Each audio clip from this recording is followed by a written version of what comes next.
During a visit to a traveling exhibition of cursed artifacts, Mystery Incorporated finds themselves trapped inside a shifting labyrinth hidden beneath the museum. Echoes of lost voices whisper through the walls, and moving shadows stalk Scooby and Shaggy. As Velma deciphers ancient symbols and Daphne senses an unseen guide, one question haunts them all: who built this maze, and why are they still inside it? The sky above Crystal Cove was choked with gray clouds as Mystery Incorporated pulled up to the entrance of the traveling exhibit, the Forbidden Vault, a global collection of cursed artifacts. The structure was set up in the heart of the city, a grand black tent stretched like a wound across the open field, guarded by iron statues and flickering lanterns. The group climbed out of the mystery machine, curiosity already buzzing in the air. "This place gives me the heebie-jeebies," Shaggy muttered, holding his sandwich defensively like a shield. "Then why did you agree to come?" Daphne asked, glancing at him with a teasing smile. "Because the tickets came with free hot dogs," he said, and Scooby barked in agreement. Inside, the tent unfolded into endless corridors, lined with velvet ropes and display cases that housed everything from shrunken heads to broken mirrors. A tall woman with silver hair, dressed in an antique velvet gown, greeted them at the entrance. "Welcome to the vault," she said, her voice soft and echoing. "You'll find that some relics whisper, others scream. Be sure not to stray." Velma raised an eyebrow. Interesting choice of words. The group split up to explore the exhibit. Fred admired a suit of armor said to have belonged to a knight who vanished during battle. Daphne was drawn to a hand-carved wooden music box still playing a tune despite lacking gears. Velma inspected an ancient clay tablet covered in symbols resembling a mix of Sumerian and Mayan. Meanwhile, Scooby and Shaggy hovered near a cracked mirror encased in obsidian. Do you see that?" Shaggy asked. In the reflection, their faces were warped, longer, thinner, and sadder. Scooby pawed at the glass and let out a soft growl. The mirror suddenly shivered, sending out a low-frequency hum that vibrated through the room. Then the lights went out. A thunderous crack echoed through the tent, followed by the sound of grinding stone. The floor beneath them shook violently as if something deep underground had awakened. The group cried out in the darkness. When the lights flickered back on, everything had changed. They were no longer in the museum tent. The displays had vanished. In their place stood cold stone walls, flickering torches, and narrow hallways that twisted in unnatural angles. The ground was now paved in uneven bricks, damp with moisture. Thick silence replaced the noise of the exhibit's crowd. "Guys," Fred's voice echoed off the stone, "where are we?" Velma pressed her hand against the wall. "These markings, they weren't here before. This is a maze." "A labyrinth," Daphne corrected, her eyes narrowing. "But it's more than that. It feels alive."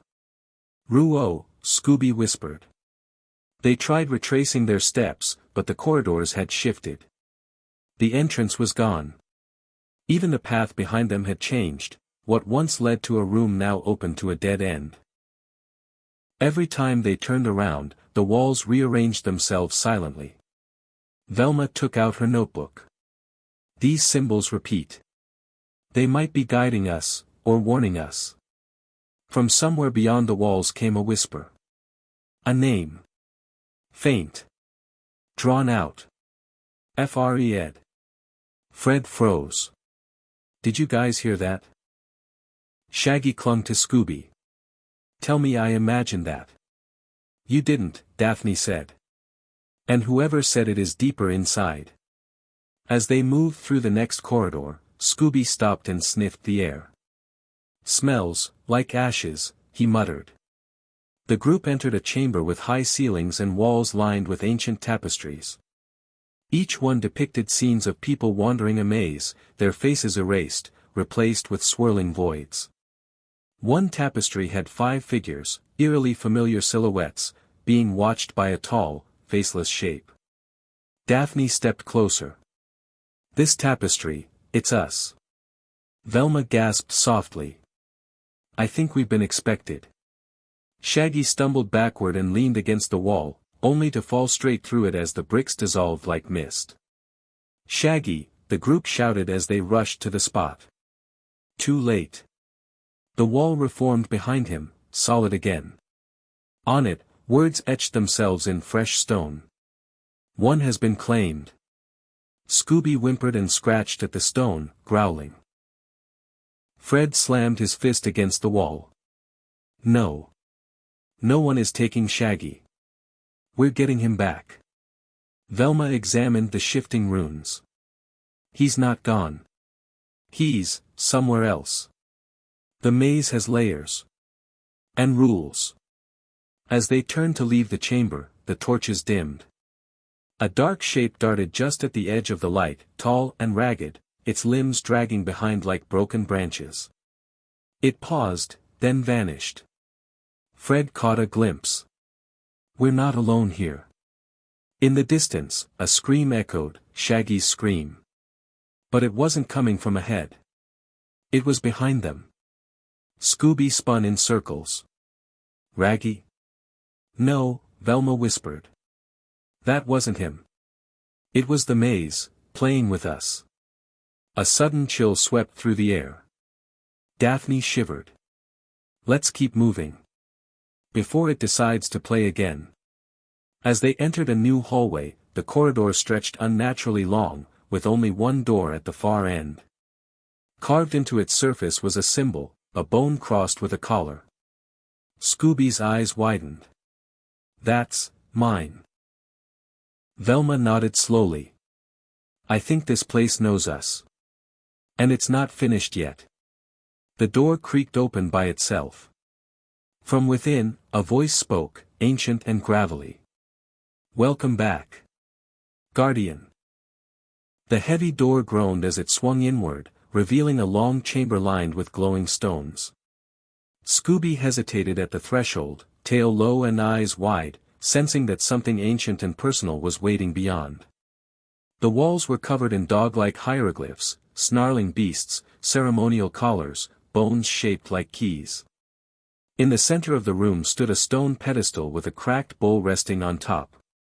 Its surface pulsed faintly, as if breathing. Fred placed a hand on Scooby's back. "You don't have to go alone, buddy." "Aria," Scooby whimpered, stepping inside. The moment his paw touched the floor, the torches lining the walls lit up in sequence, forming a path. At the end of it stood a figure cloaked in black, face hidden beneath a veil of smoke. The chamber echoed with whispers, hundreds of voices overlapping. "Why is the room responding to Scooby?" Daphne asked, remaining outside with Fred and Velma. Velma adjusted her glasses. "I think this part of the labyrinth was built for him." Inside, the figure raised a bony hand and pointed toward Scooby. "You were born from guardianship," it said. "But now you must remember your oath." Scooby tilted his head. "Oath?" The figure dissolved into ash, leaving behind a glowing rune in the air. As it faded, the walls trembled. The pedestal cracked open, revealing a parchment scroll etched with the same symbols Velma had been studying. Scooby picked it up with his teeth and rushed back out. Velma unfolded the scroll, eyes scanning rapidly. "It's a map, or at least, part of one." "A map of the labyrinth?" Fred asked, leaning over her shoulder. "Sort of. It keeps shifting. Look, this hallway wasn't here before. The symbols act like coordinates, but they're emotional. It's like the maze reacts to our thoughts." Shaggy's scream echoed again, this time sharper, closer. Daphne grabbed Velma's arm. "We have to find him. Now." Using the scroll, they navigated deeper into the labyrinth. The walls here were slick and damp, lined with ancient murals that showed people entering the maze with torches, and never returning. One mural showed a creature that resembled a minotaur, but its face was smooth and eyeless. They reached a fork. One corridor glowed with warm amber light. The other was pitch black, cold air spilling from it like a breath. "The map doesn't say which way to go," Velma muttered. Scooby barked and sniffed the ground. Raggy, went right. Fred nodded. Then we go right. As they entered the dark corridor, the air grew colder. Their breaths fogged. Daphne held up her flashlight, but the beam bent unnaturally, swallowed by the shadows. I don't like this, she whispered. Suddenly, the walls around them began to ripple, as if made of liquid stone. Whispers returned, louder now. A low moan traveled beneath their feet, rumbling upward. And then, a mirror appeared, embedded into the wall. It was full-length, ancient and cracked.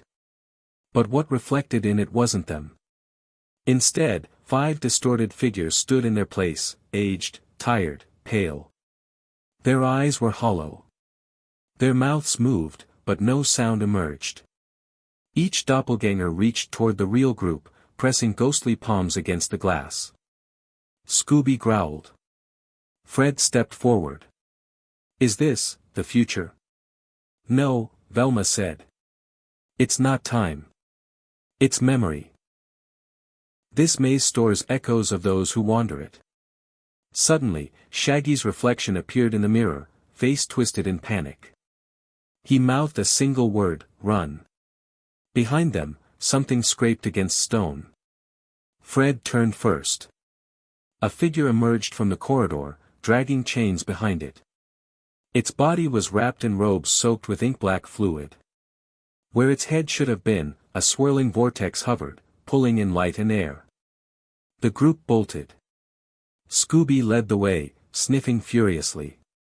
They turned corner after corner, the map in Velma's hand glowing each time they passed a new symbol. The creature followed, slow but relentless, its chains rattling like death bells. Finally, they found another chamber, a circular room with a pool of dark water at its center. Floating above it was a glowing orb. Velma gasped. This is a memory chamber. Like a projection? Daphne asked. Exactly. We might be able to see what happened to Shaggy. She touched the orb. Instantly, the room was filled with vision, Shaggy stumbling through a corridor, alone. He called out for help, then stopped, listening. A whisper called his name. He followed it into a small chamber with a mirror shaped like an hourglass. As he approached, his reflection grinned, maliciously. The mirror pulled him in. Velma withdrew her hand. He didn't disappear. He was taken by the reflection. Fred clenched his fists. Then we find that mirror and break it. The orb dimmed. Scooby sniffed the air. Raggy, close. They moved again, following the scent and symbols. Along the way, the maze shifted more violently. Doors slammed behind them. Corridors collapsed. And once, a wall turned liquid and tried to consume Daphne's hand. They reached a long hallway, at the end stood the hourglass mirror. Inside, Shaggy floated in suspended animation, eyes open, watching. Scoob, he whispered, unheard. The mirror shimmered. Velma studied the symbols around the frame. If we break it without disrupting the glyphs, he might get erased completely. We need to deactivate it from the inside. Inside? Fred asked. I'll go, Scooby said quietly. Velma turned to him. Are you sure? Scooby nodded. He stepped forward and placed his paw against the mirror. Instantly, it absorbed him. Inside, darkness reigned. Scooby floated toward Shaggy, barking. Shaggy blinked. You came for me. Scooby growled and bit the spectral chains around his friend. They shattered like ice. Outside, the glyphs around the mirror flared red. Velma panicked. The mirror is resisting. Fred, help me hold the glyphs stable. Daphne placed her hands against the glass. Come on, guys. Inside, the shadow version of Shaggy appeared, hissing. It lunged at them. Scooby roared louder than he ever had before, unleashing a burst of glowing energy from the rune on his chest. The mirror exploded. The two were thrown onto the floor, coughing. Like. Remind me never to touch weird mirrors again, Shaggy wheezed, hugging Scooby tightly. Everyone rushed to them. Fred smiled. Glad to have you back, man. Shaggy looked up, eyes wide. We're not out yet. While I was in there, I heard something. Something big. It's coming. Velma turned to the remaining scroll. The last symbol had changed into a spiral, looping endlessly. The maze is alive, she whispered. And it's waking up. Velma stepped forward. These names aren't just victims, they're offerings. A soft hum began in the air, barely audible at first, then rising. The flame flared, revealing something huddled in the corner, tall, draped in robes stitched from faces. It slowly turned to them. Scooby barked, backing away. The creature raised one skeletal hand. In it, a key shaped like a crooked spiral. You seek the architect, it rasped. You tread his spine. Fred stepped forward. We want to leave. None leave until the design is complete, it hissed. Shaggy trembled. What design? The creature turned to the wall and pointed. A massive mural revealed itself, lit by the flame, an aerial view of the labyrinth. At the center was a black void in the shape of an eye. Around it, dozens of corridors spiraled like ribs. The maze must feed. It grows on fear. On memory. On you. Velma raised the scroll. What is this, then? Why give us a map? Because he watches you. You are the first to challenge the spiral.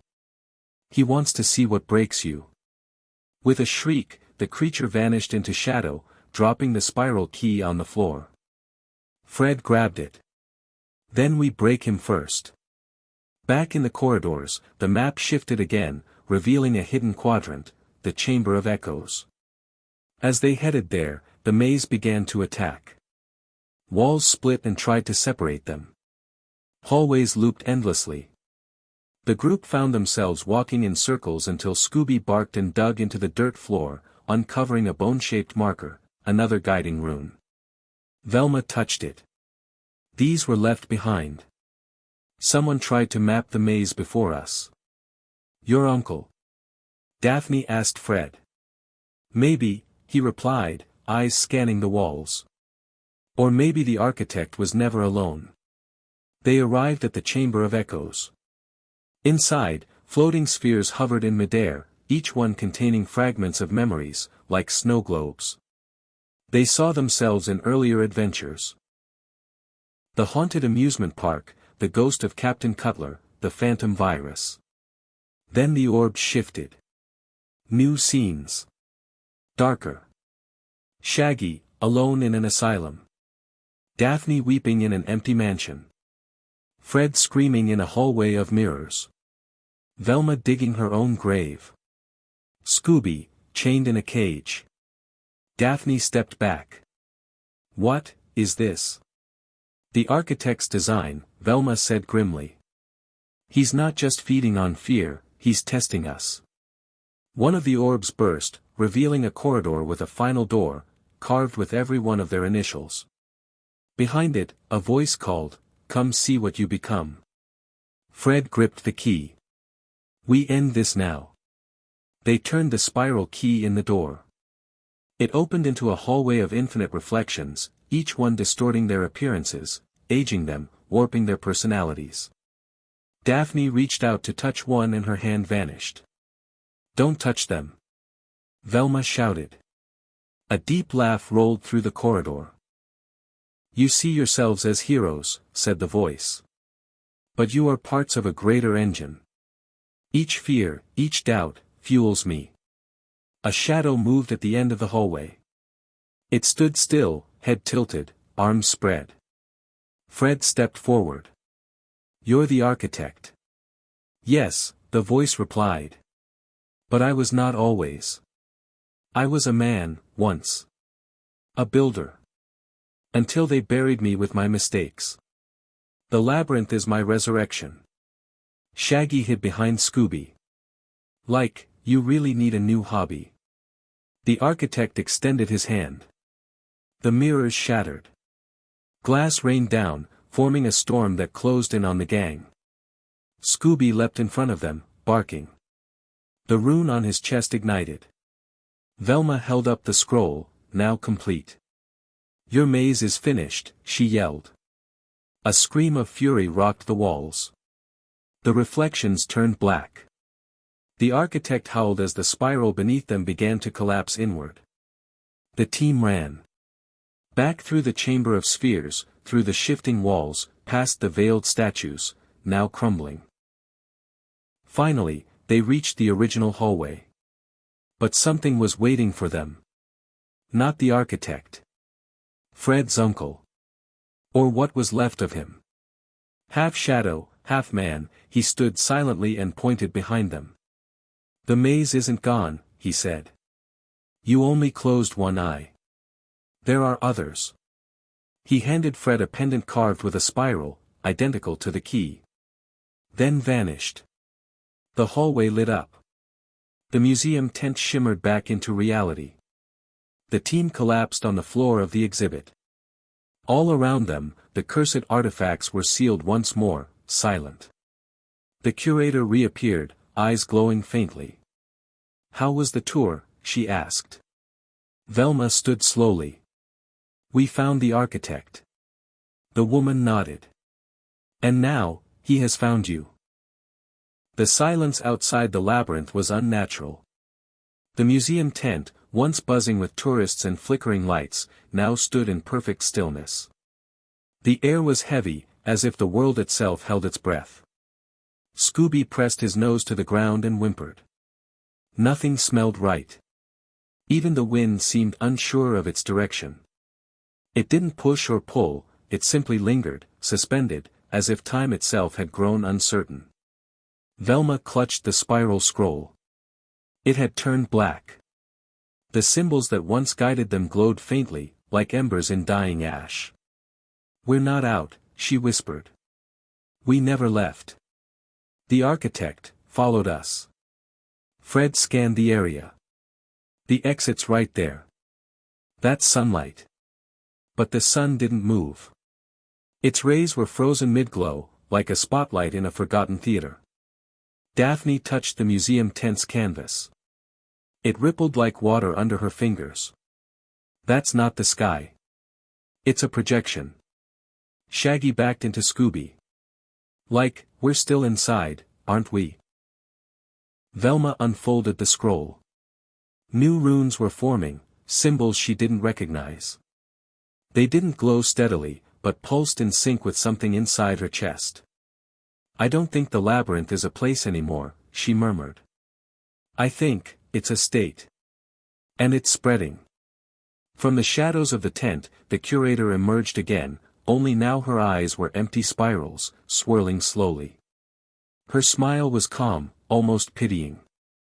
You crossed his threshold, she said. Now you carry him. Fred pulled Daphne behind him. What do you want? It's not what I want, she said, stepping closer. It's what you're already becoming. Suddenly, the museum snapped away, like pages tearing from a book. The gang stood in the mystery machine, but it wasn't theirs. The dashboard flickered symbols instead of numbers. The GPS bled ink. Outside the windows, a long highway stretched across a flat void, surrounded by nothing but a gray horizon and the echo of unseen whispers. We're moving, Shaggy said. But, where? Velma tapped the window. I think this is memory space. We're driving through our past. A sign appeared on the side of the road, its letters morphing as they passed, Mystery Incorporated, exit never. Fred clenched the wheel. Hang on. I'm going to stop the van. But the brake pedal was gone. Scooby growled and barked toward the rear.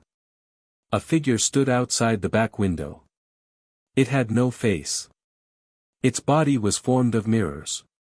In each reflection, the gang, but twisted, darker versions of themselves, watching with eyes full of judgment and loss. The van hit a sudden turn. They swerved into a tunnel of light. When it ended, they were no longer in the van. They were back at Crystal Cove High School.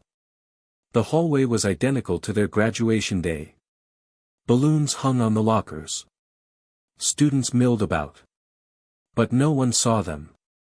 The gang moved like ghosts among echoes. Velma stopped in front of a trophy case. Her own reflection stared back, mouthing words she couldn't hear. Daphne gasped. "We're inside, our own lives." From behind a classroom door, a scream rang out. They ran. Inside, they found a classroom full of themselves. Each sat at a desk, heads down, whispering the same phrase. "He sees. He sees. He sees." Fred shook one of them. The clone's head snapped up. Its face was blank except for the spiral carved into its forehead. Suddenly, the world shifted again. Now they were in their very first case. The haunted amusement park. But this time, the clown didn't run. He welcomed them. "You brought him here," the clown said, waving a spiral lollipop. "He was just a whisper before. Now, thanks to you, he's a song." Daphne backed away. "We need to find a door." "Any door." Shaggy grabbed Velma's arm. "Do something smart." Velma's hands shook. "I don't know how. Every logic I use breaks. The rules aren't real." The walls began to bleed black ink. Laughter echoed from the ground. Mirrors flickered in and out of the air, reflecting their worst fears. Then Scooby howled. A white door appeared. They burst through it, emerging in an empty movie theater. A single projector hummed, showing scenes from their lives. Cases. Victories. Laughter. But one frame appeared repeatedly, the architect's eye. Velma stared at it, entranced. The film jumped. Now it showed her alone, years from now, researching the labyrinth. Drawings covered her walls. Strings connected hundreds of notes. Her hair was gray.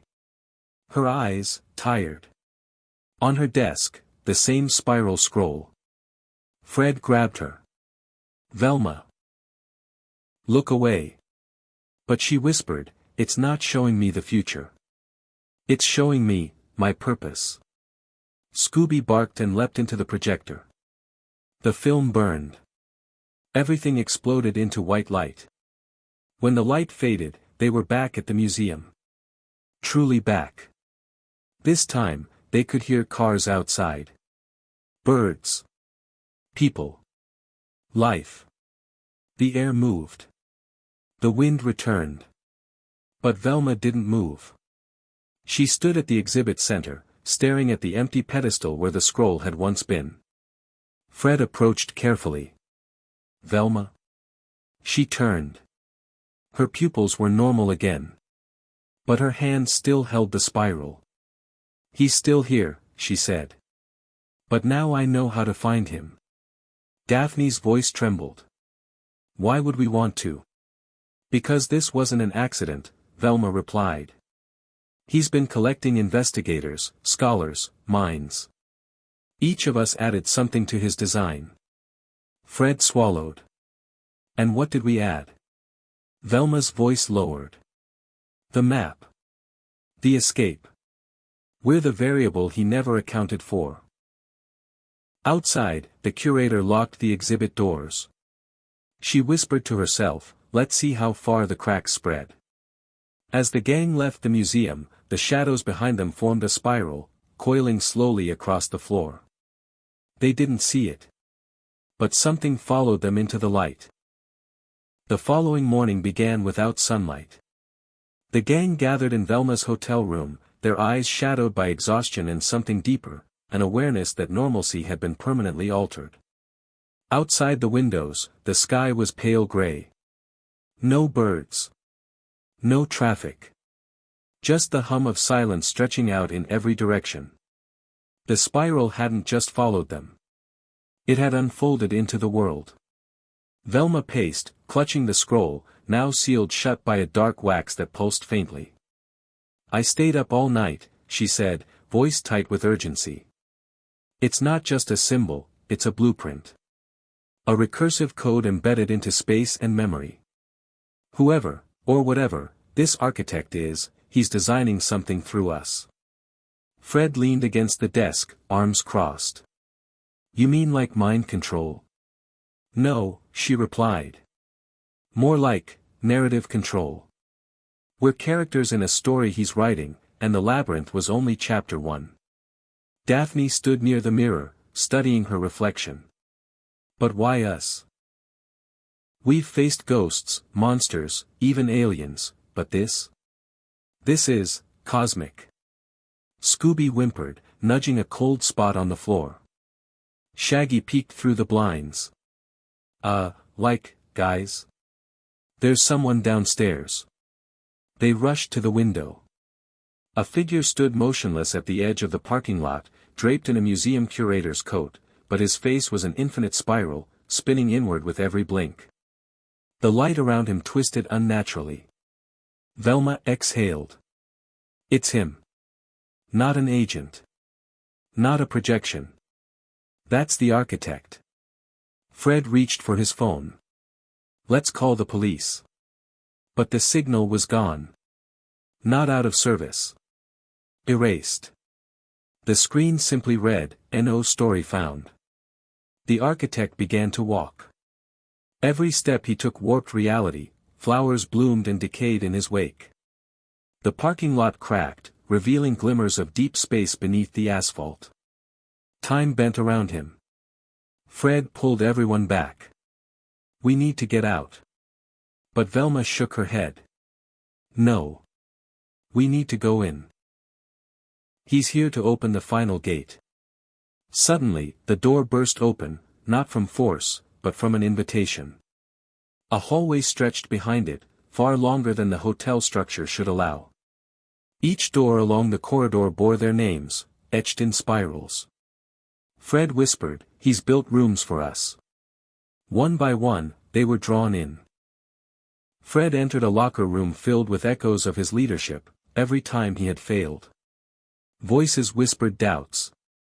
Shadows reenacted his indecision. Daphne walked into a photography darkroom, where each picture she had ever taken now revealed faces she never saw before, spirals in the background, watching, waiting. Shaggy's room was a cafeteria. Mountains of food rotted before him. He tried to eat, but the food turned to dust. A voice taunted, "How long can you run from hunger when what you're missing is courage?" Scooby stood before a mirror. His reflection didn't move. It studied him. Then it grinned, and vanished. Velma's room was a library with no walls, just shelves floating in space. Every book was blank except for the symbol. One tome waited on a pedestal. Inside it, her journal, written by someone else. She flipped through pages. "You will finish this for me." Behind her, the architect appeared. He didn't speak. He simply raised a hand, and the spiral on Velma's palm ignited. She screamed. Light exploded from her eyes, and every shelf collapsed. Then they were back, together, in a circular chamber of shifting glass. Above them, a dome of stars. Below, a spiral galaxy made of their memories. The architect floated above them. "You solved the labyrinth," he said. "But solving is just the beginning." Fred stepped forward. "You're not getting into our heads again." The architect tilted. "I already am. But I need you to understand." He showed them visions. Mystery incorporated through the ages. Each generation. Each group. Every team of investigators, dreamers, thinkers, trapped, twisted, repurposed into his maze. The labyrinth fed on mystery. On doubt. On unfinished questions. You've built your lives on solving riddles, the architect said. But what if you find one that solves you back? The chamber began to fall apart. Daphne shouted, "What's happening?" "Your final test," said the architect. The glass broke beneath them, plunging each into their deepest fear. Fred relived the day his trap failed, and someone got hurt. Daphne faced a future where no one remembered her. Shaggy fell endlessly into a stomach he couldn't fill. Scooby barked at empty air, abandoned. And Velma saw herself alone, surrounded by knowledge, but forgotten by her friends. Then, a light. Each of them remembered something, a laugh, a hug, a clue solved together. Friendship. Unity. They pushed back. Fred grabbed the architect's gaze with raw defiance. "We aren't your characters." Velma raised the spiral. "We're the authors now." The scroll exploded, releasing all trapped echoes. Screams turned into songs. Light devoured shadow. The spiral reversed. They woke up. Lying on the museum floor. The curator was gone. The tent was silent. But they weren't the same. Outside, life resumed. But deep in their eyes, a spiral shimmered. Velma looked to the others. "There's one more door left." Fred nodded. "Let's open it." And the spiral turned one last time. The sun had not risen. Even though hours had passed since their return, the sky remained in twilight, a limbo between dawn and dusk. The mystery machine cruised silently down an unfamiliar road lined with twisted trees and signs in unreadable script. Fred kept his hand steady on the wheel, Daphne scanned the horizon, and Shaggy fed Scooby snacks with a shaky hand. Only Velma sat still, the spiral scroll now unraveling on her lap without end. "Where are we going?" Daphne asked softly. Velma didn't look up. "To the origin. Where the first labyrinth was dreamed." The van turned on its own, guided by unseen hands. They stopped before a weathered mansion carved into the side of a mountain.